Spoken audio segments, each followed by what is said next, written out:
श्रीमद् भागवत गीता चतुर्थ अध्याय श्लोक नंबर 6 यानी 6। दिव्य ज्ञान। अजः अपि सन अव्यय आत्मा भूतानां ईश्वरः अपि सन प्रकृतिं स्वाम् अधिष्ठाय संभवामि आत्ममायया।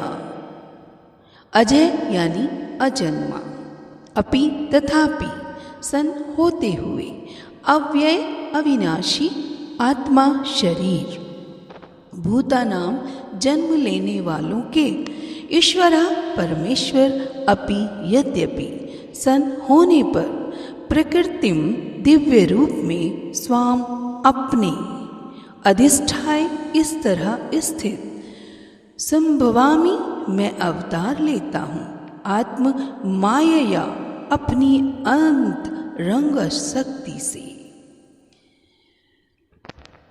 पूर्व श्लोक में भगवान ने बताया मेरे और तेरे बहुत से जन्म हो चुके हैं। अब आगे के श्लोक में यानी श्लोक नंबर 6 में भगवान अपने जन्म और अवतार की विलक्षणता बताते हैं। यद्यपि मैं अजन्मा तथा अविनाशी हूँ और यद्यपि मैं समस्त जीवों का स्वामी हूँ, तो भी प्रत्येक युग में मैं अपने आदि दिव्य रूप में प्रकट होता हूँ। भगवान ने अपने जीवन की यानी जन्म की विलक्षणता बतलाई। यद्यपि वे सामान्य पुरुष की भांति प्रकट हो सकते हैं, किंतु उन्हें विगत अनेक जन्मों की पूर्ण स्मृति बनी रहती है, जबकि सामान्य मनुष्य हमें याद ही नहीं रहता। इसी समय तुम क्या कर रहे थे? एक दिन पूर्व भी यदि कोई पूछे कि इसी समय यानी आज यदि अभी 2 बज रहे हैं या 1 बज रहे, इस समय आप कल क्या कर रहे, नहीं याद रहता। तो सामान्य व्यक्ति के लिए इसका उत्तर दे पाना तो बहुत कठिन होगा कि हमारे जन्म कब क्या कैसे थे। उसे इसको स्मरण करने के लिए अपनी बुद्धि को कुरेदना पड़ेगा कि वह कल इसी समय क्या कर रहा था। फिर भी लोग प्राय अपने को ईश्वर या कृष्ण घोषित करते रहते हैं। मनुष्य को ऐसी निरर्थक घोषणाओं से भ्रमित नहीं होना चाहिए। अब भगवान दोबारा अपनी प्रकृति या स्वरूप की व्याख्या करते हैं। प्रकृति का अर्थ स्वभाव तथा स्वरूप दोनों हैं। भगवान कहते हैं कि वे अपने ही शरीर में प्रकट होते हैं। वे सामान्य जीव की भांति शरीर परिवर्तन नहीं करते। इस जन्म में बद्ध जीव का एक प्रकार का शरीर हो सकता है, किंतु अगले जन्म में दूसरा शरीर रहता है। भौतिक जगत में जीव का कोई स्थायी शरीर नहीं है, अपितु वह एक शरीर से दूसरे में देहांतरण यानी देह का अंतरण करता रहता है, अंतर चेंज होता रहता है, परिवर्तन। किंतु भगवान ऐसा नहीं करते। जब भी वे प्रकट होते हैं तो अपनी अंतरंग शक्ति से वे अपने उसी आद्य शरीर में प्रकट होते हैं।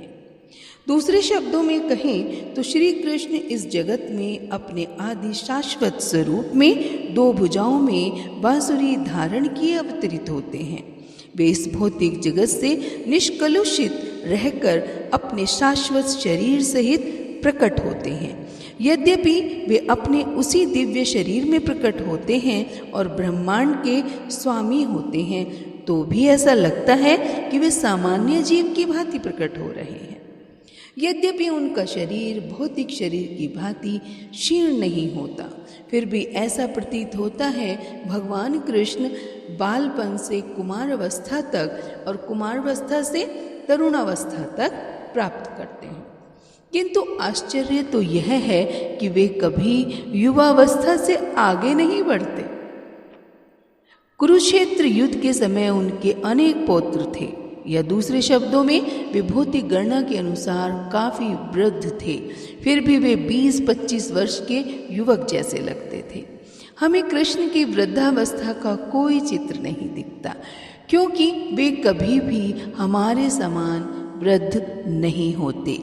यद्यपि वे तीनों काल में, भूत, वर्तमान और भविष्य काल में सबसे वयोवृद्ध पुरुष हैं।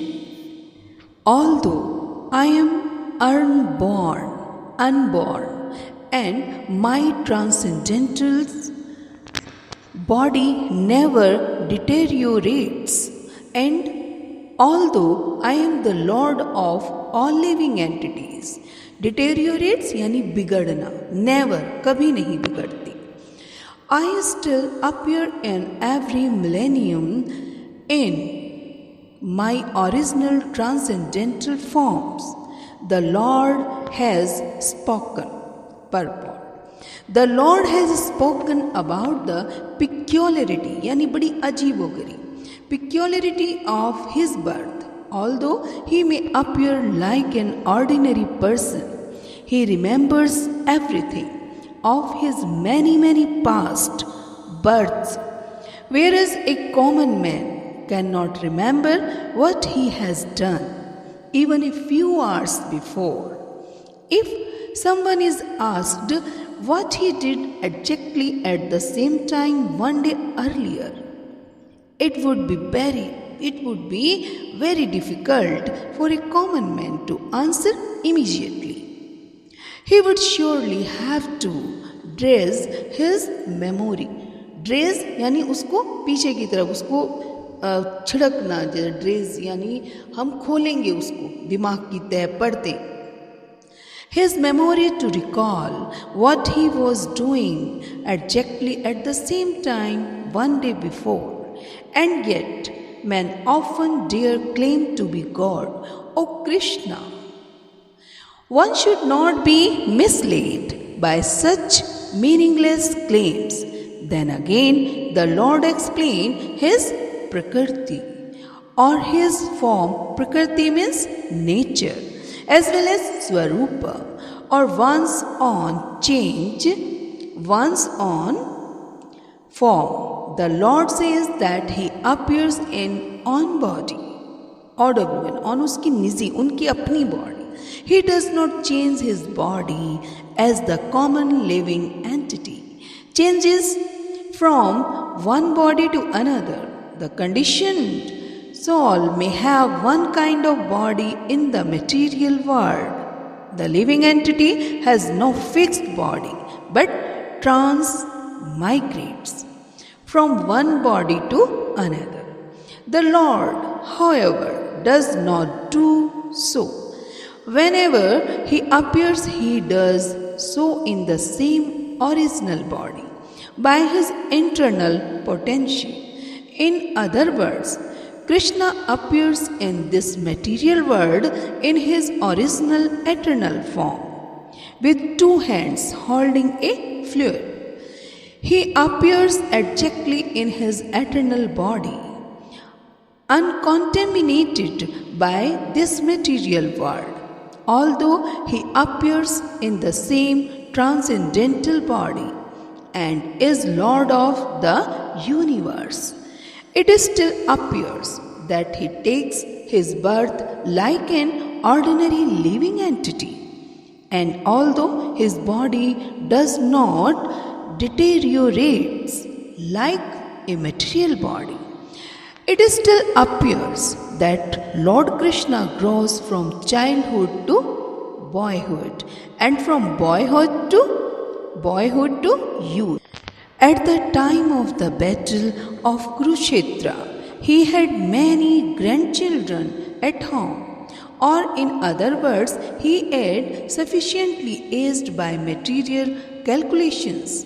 Still, he looked just like a young man, 20 or 25-year-old. We never see a picture of Krishna in old age because he never grows old like us.